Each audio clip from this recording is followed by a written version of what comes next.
Tamer tournament is divided into drafting and battle phases. To start, players sit down at one big table and deal out 7 cards from the round 1 deck to each player. Each player looks at their cards, then selects one and places it in front of themselves face down. Once all players have chosen, each player passes their remaining cards to the left.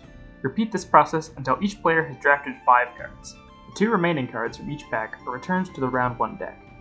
Players then build a team from their drafted creatures. Each creature has a points value, shown with a coin icon on the top right, and in round 1, the total points value of a player's team must be 5 or lower. Players select the creatures with their team and place them in an order, one creature first in line and then one behind that, and so on.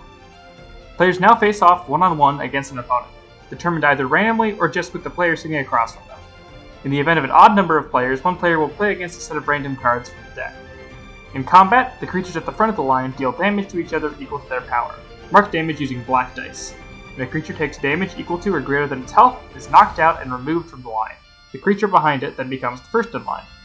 This process repeats, with card abilities and effects triggering along the way. Mark buffs to power with red dice and buffs to health with green dice.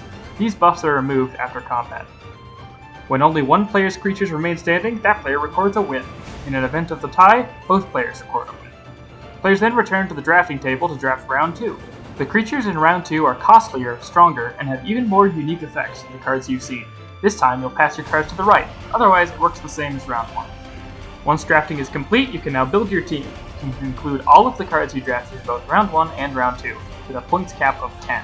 You can start putting together some real combos and synergies now. For combat, players play against another player with the same record as them, if possible. Those who won in round 1 play against others who won, and the same for those who lost.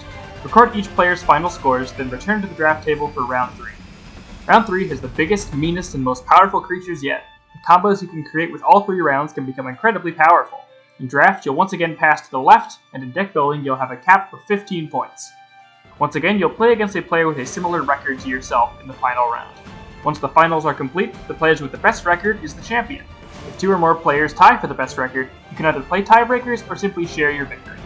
The basic rules of the game are simple, but there's tons of unique combos and synergies to be discovered in the game's 60 unique cards. Try different combinations and build with different strategies to become the greatest creature tamer of all.